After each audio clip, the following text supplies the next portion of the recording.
Africa Content TV.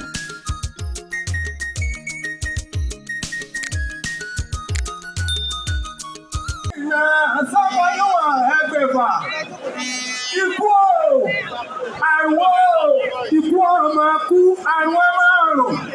Aláàfin Ọ̀yọ́ láìwọ̀ lọ́mọ olúkú ewu máa wọlé máa rọ́ra o.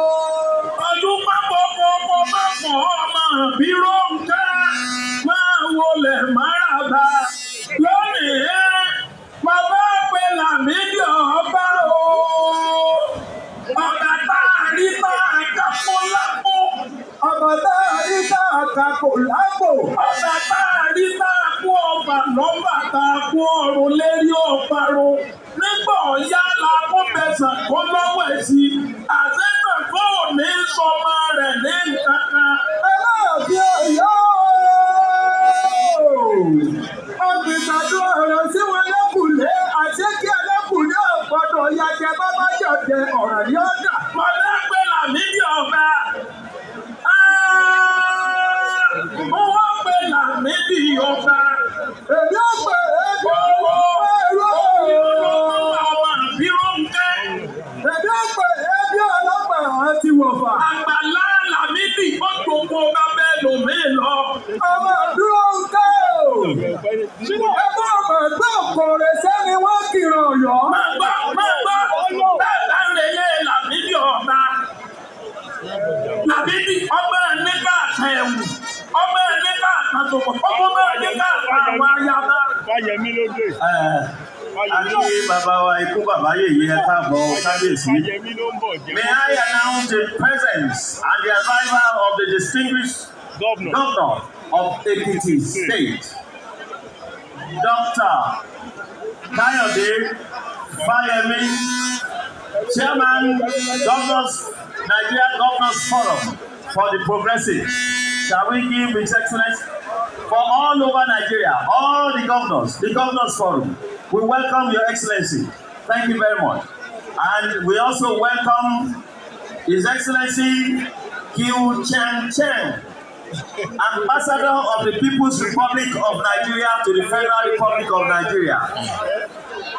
Republic of China to the Federal Republic of Nigeria. Welcome.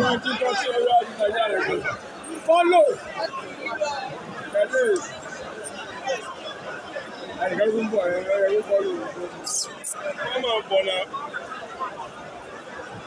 Ẹ ṣeun. Ní báyìí gómìnà ìpínlẹ̀ Ọ̀yọ́ Ọ̀dúndún Àsọdébẹ̀rọ̀, gómìnà tí gbogbo ìlú bá rí tínú wọn ń dùn tí wọ́n yọ̀ ṣẹ̀ṣẹ̀. His Excellency Engineer Abiodun Olúṣèyí Mákindé. Adéwọ̀yẹ ọ̀tọ̀ gómìnà ti dé o. Gómìnà ti dé o. Gómìnà ti dé, gómìnà mẹ̀kúnnù. Ó ti dé o. His Excellency Engineer Abiodun Olúṣèyí Mákindé. Shall we all rise to welcome the Excellency, the Executive Governor for your state? This event is about to start now. Please make welcome the #1 citizen in your state, the Executive Governor for your state, His Excellency Engineer Seyi Makinde FNSC.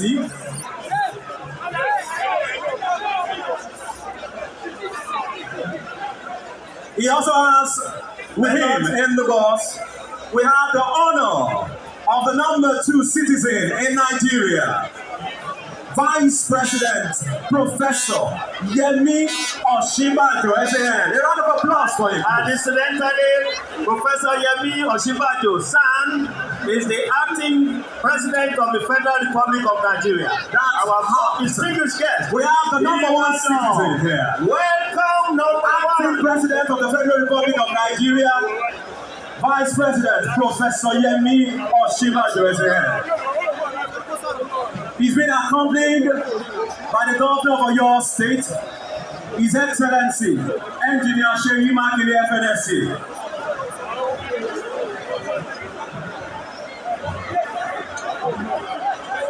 Shall we rise to welcome His Excellency, our Governor, Engineer Seyi Makinde, FNSC, and the acting President of the Federal Republic of Nigeria as our special guest.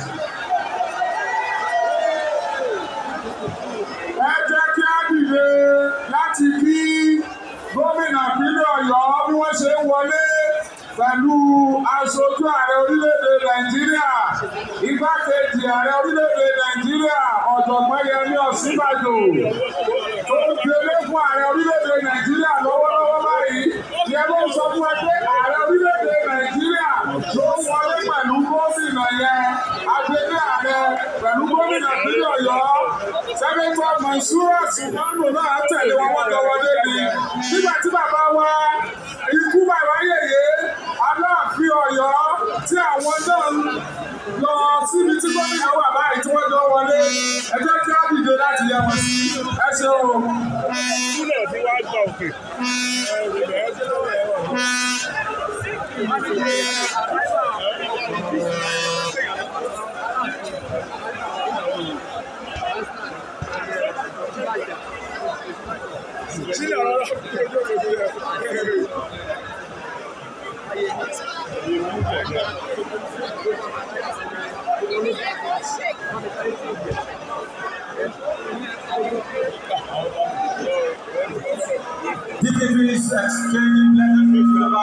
Everyone by names and titles. Please bear with us. Just send us a piece of paper and let us have your names and proper titles so that we can do proper honors to whom it is due.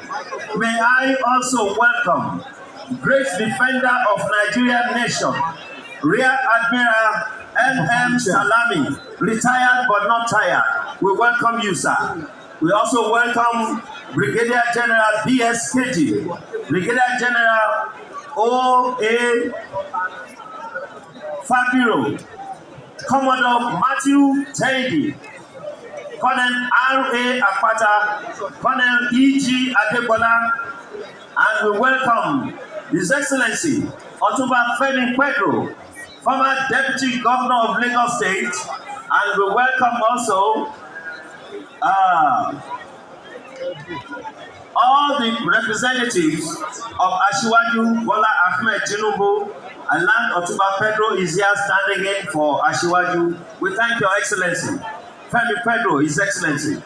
We also welcome our great mother, Mama wa Olubadan, Ìyá wa, Ìyá Àlùbáríkà, Ìyá Àdẹ̀rádé, the cultural ambassador of Yorubaland. Ìdẹ̀rá wọ Ìbàdàn o, àdúpẹ́. Her Excellency, Chief Mrs. Motiat Ladoja, we welcome Your Excellency. Ladies and gentlemen, we also love to welcome the Deputy Governor of Osun State, His Excellency Benedict Alabi, representing the Governor. We also welcome His Excellency the Deputy Governor of Ondo State. Thank you very much, ladies and gentlemen. We love you. I learned that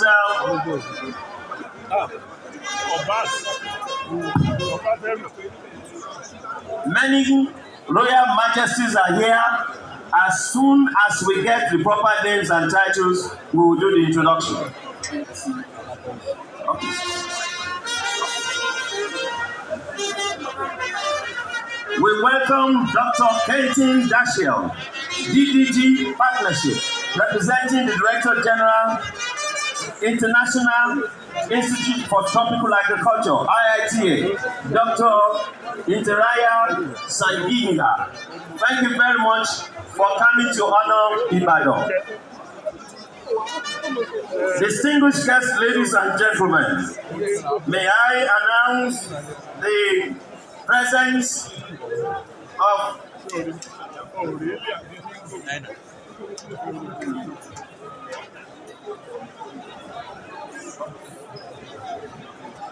May I also recognize His Eminence, our Father in the Lord, His Eminence,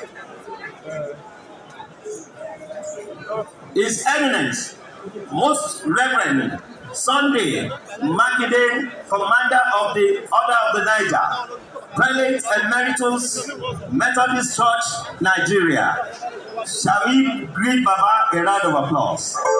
We also welcome Pastor Benjamin O. Atomu, former Chairman, Christian Association of Nigeria, CAN, Oyo State, and representing Pastor S.O. Oladele, CAC President Worldwide.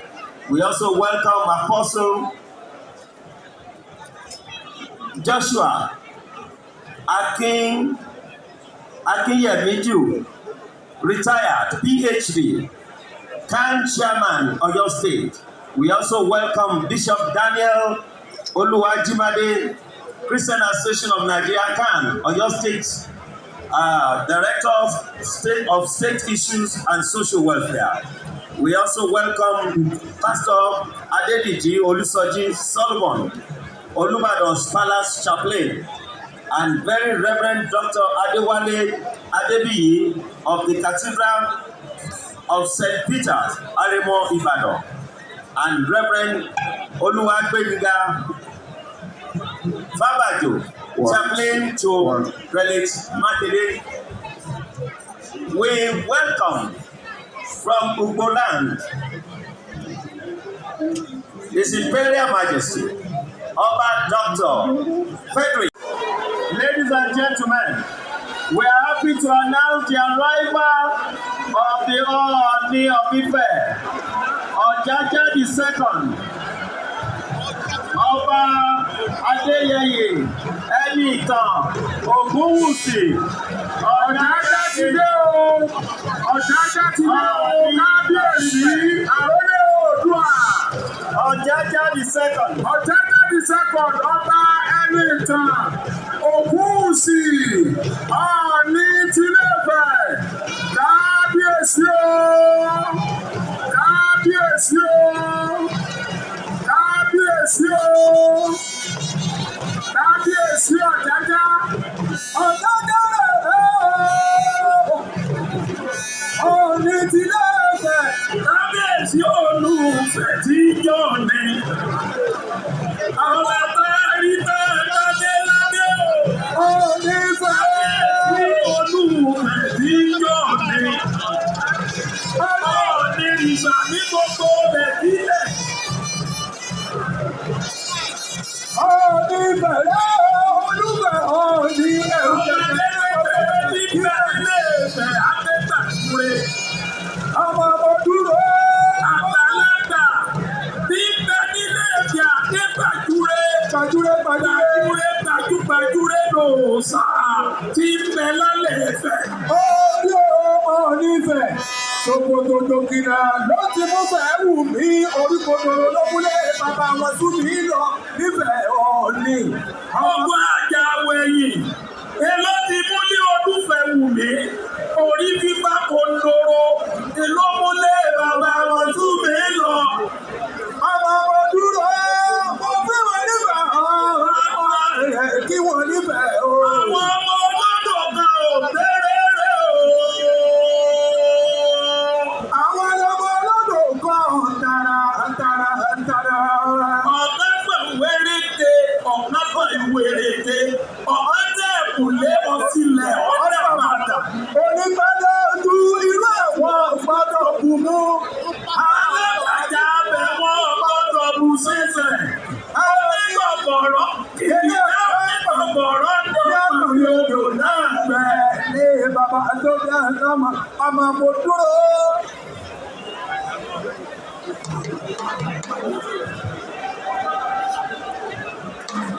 Ọba Adéyẹyè Ògúnwùsì bàbá mi dé. Ọjájá Ọ̀nàrìṣà, a kú oríire ọba tuntun. Atiku, you are welcome. Bámi kí Osinbajo, ẹni àpọ́nlé, igbákejì ààrẹ wa. Ṣèyí Mákindé, gbogbo aráàlú níbi ọ̀ lọ́wọ́lọ́wọ́. Máa bọ̀, wọ́n ṣẹ̀ kan sí i. Ṣèyí, wọ́n ṣẹ̀ kan sí i. Ṣèyí, wọ́n ṣẹ̀ kan sí i. Mákindé, wọ́n ṣẹ̀ kan sí i. Ẹ ṣeun. Ẹ jẹ́ kí nígbà tí à ń retí kábíyèsí kí wọ́n darapọ̀ mọ́ wa, yóò bá ní bàbá mọ́yé ìpìlẹ̀, a lè mọ́yé akẹ́tù.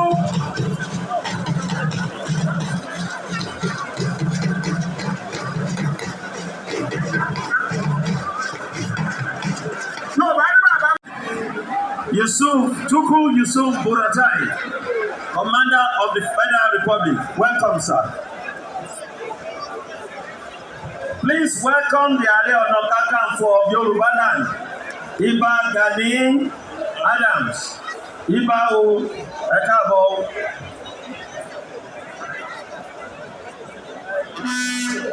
Ẹ jẹ́ kí a fi àdúrà bẹ̀rẹ̀. A pè bàbá wa Primate Mákindé, ẹ jẹ́ kí wọ́n kọjá síbí.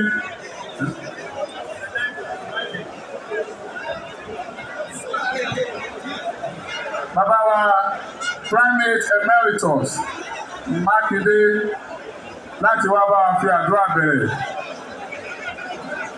Kí Àràbá wó tilẹ̀ Ìbàdàn, káwọn náà máa bọ̀. Ẹni tí ó wá ṣojú Chief Imam Ìbàdàn, kí àwọn náà ká máa bọ̀. Ẹ jọ̀ọ́ ẹ kúrò lọ́nà, Àràbá wó Ìbàdàn, ẹ máa bọ̀. Aṣojú Chief Imam Ìbàdàn, ẹ̀yin náà ẹ máa bọ̀. Bàbá Primate wọ́n ti débi.